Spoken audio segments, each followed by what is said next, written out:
Morning everyone, Brian McManus Real Estate Update, Week 8, 2026.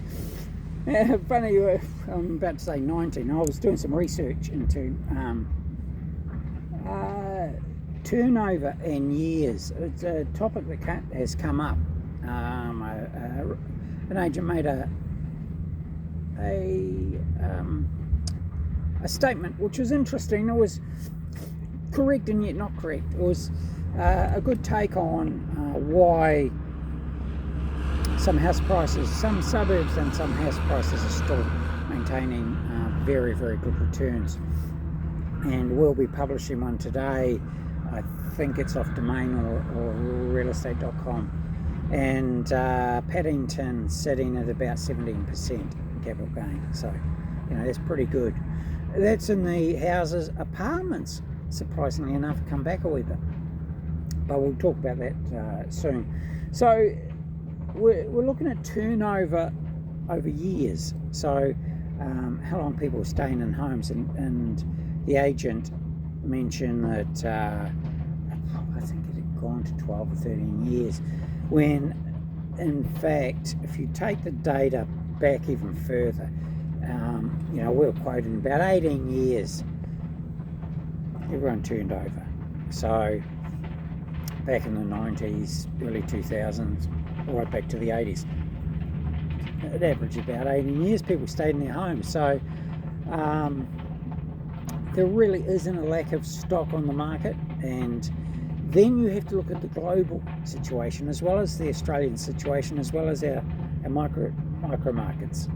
So global situation, Florida in one area, so we're looking at say a Penrith or an eastern suburbs, is 8,000 listings. So and they're pointing at people paying way over price around the COVID time, and now they have negative equity. So what they can do over there is just hand the keys back to the bank, move out and say, we're not going to pay a mortgage that we're never going to own the property. So that's one of the problems. The second problem over there is insurance. When they're remortgaging, refinancing or selling, the new buyer can't get finance, so can't get insurance because of flood, January flood. So whole suburbs, literally, unless you've got a cash buyer that's willing to have no insurance, they can't sell them. So that's from the bottom of the market to $10-15 million properties. Interesting times for the Americans. In Europe, they've got a similar sort of situation. They've got in some areas a wee bit of a lack of supply, but in other areas massive amount of listings. So you've got to take it all with a pinch of salt. What we do is come back to our own markets, and let's move through those. So we're moving in a couple of extra markets now. So we'll do hotels, motels, caravan parks. What I'm finding is, here's a statement for you. I can't sell what I don't have listed. Richard, stay here. And that's a reality. So, away please. So you can't sell at or around auction unless it's listed. So properties that are staying on hotels, motels, caravan parks, why are they staying on for 24 months, 3 years to sell? Price, presentation, position, promotion. They're the only four reasons. So work through them. It's really easy to pick out why. And in that sphere, what happened last July, and I told people it was going to happen, is that the financing was going to tighten up. We didn't realise that it was going to tighten up in residential as well, but certainly the new criteria of the major lenders only lending in populations over 21,000, and then they'll break it down to the profitability of the hotel or motel. So really, the buyer is limited. They would love to pay high prices, but they're limited to what they can borrow and service, and that's what the bank's concerned about. So they're coming back, and some of them are only offering 30-40% mortgages. Moving into the eastern suburbs, Sydney, Paddington, as I've already said, 17% capital gain last year. A rule of thumb, 2 million entry level and we're talking terraces, houses, so we'll talk Paddington Fiveways, entry level about 2.5 up to 3.5 to 4 for no parking, 3 bedrooms up to 100 square meters, and then 4.5. There have been some sales in that 4.5 where there's no parking, and then sort of 5 million onwards is 1 to 2 garages. What are they worth? Well, about 5,000 square metre extra, or about $500,000 per park. That's only a broad range. It comes down to the makeup of the terrace, where it is, all those things come into the background, but that gives you an idea. So we're working about 36,000 to 40,000 square metre in Paddington.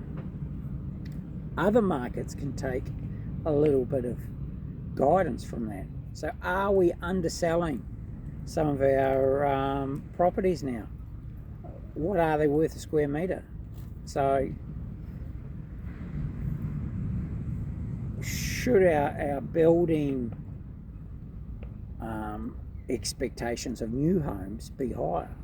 So our square metre rates, is it feasible to get a group home at sort of 2,000 a square metre? Really, when you come back to some of these figures, it shouldn't be. And I know South Australia, we were in the South Australia market a number of years ago, but we found the quality of the building was much better, but the cost of the building was higher. So up to 4,000 a square metre, but back then you got an amazingly well built property across the board, which was really good quality. So days on market, let's talk about that. Shell Cove, that's an area that we've moved into. So Shell Cove sitting at about 114 for houses. 114 days on market is not good. So really the rule of thumb is 23 days to market a property, get it to market, get the cash buyers through, and then get the offers in. So then you come back to, why didn't that happen? Why are some of them... Richie, come in here. There he is. Okay, away you go. He's been swimming and decided to shake all over my light coloured pants. Anyway, so yeah, those 4 P's. Why? Promotion, position, presentation, price. That's what it comes down to. So they should have been assessed every week, every 2 weeks.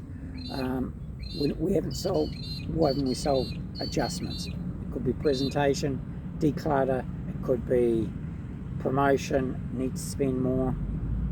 Remember, Shell Cove, we're bringing in, and this is one area why we're looking at it, is that we've got the buyers in Sydney. They just don't know about Shell Cove.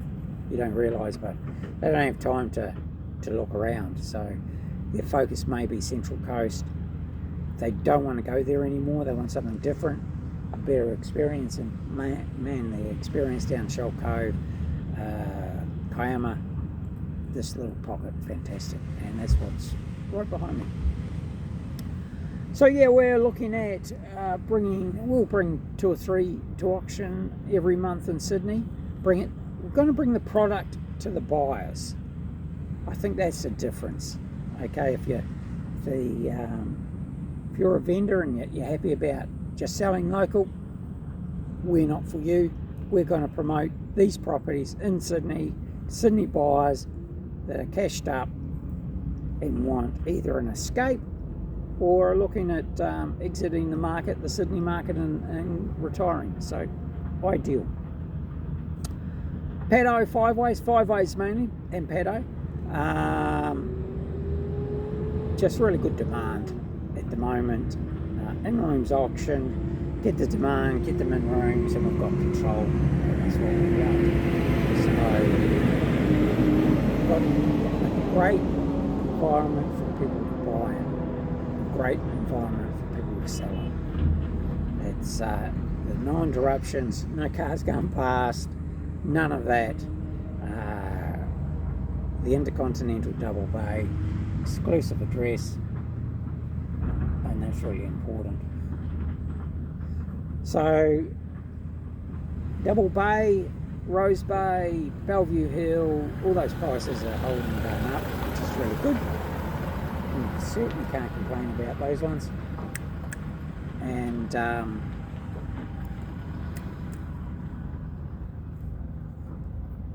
they're just holding stock standard. Once again, they're doing really well in the auctions and the auction rooms. Probably because the buyers like to buy.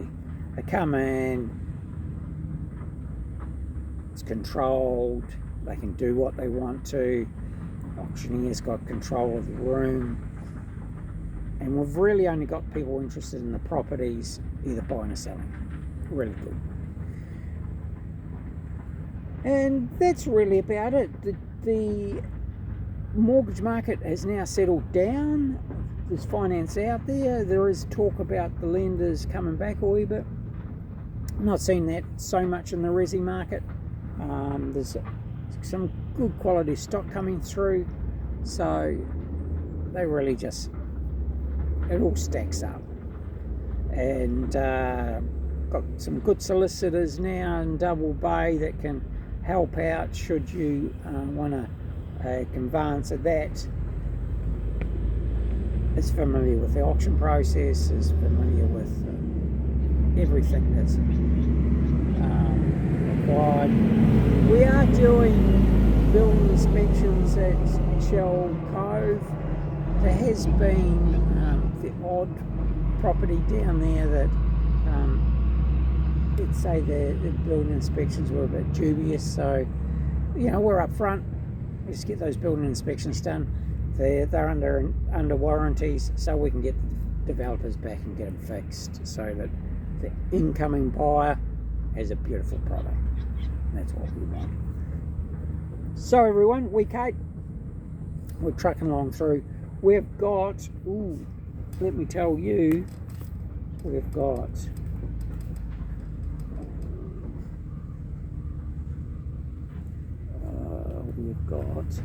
just working out days we've got about 14 days before we cut off our March auctions. So our March auction is the 27th in rooms, and you'll be settling up about the 10th of May, which is pretty good really when you look at it that way. So get in, give me a call, Brian, 040-297-0217, Brian at brianmcmanusrealestate.com. Get in early. We are finding solicitors a bit slow getting us the draft contracts to start off with, and the buyers want them early to get them to the banks. Hotels, motels, caravan parks, we do need the certified accounts. Just can't be a spreadsheet of what you think. And we also need all your BAS and everything. So 2 weeks gives you a bit of time to get that sorted for us, so that we can have everything for the buyers to go away to their institutions or use our institutional contacts, get the finance in place for the auction. So have a wonderful week 8, everybody. Give me a call, 040-297-0217. If you want an appraisal, just want to chat, us to come through and have a chat about what the market's doing, where we see it today, 3-6 months time, if you're looking at coming to one of our auctions later. we've got those scheduled on our website. Our social media marketing is smashing it out there. We're sitting around 14 million with Google views at the moment, all organic of course, so pretty happy. Have a wonderful day. It's overcast here today, which hasn't happened for a wee while. It's very flat out there. Richie's already had a swim in the sea, so I'll be joining him for his afternoon swim later on. Thanks again and see you soon.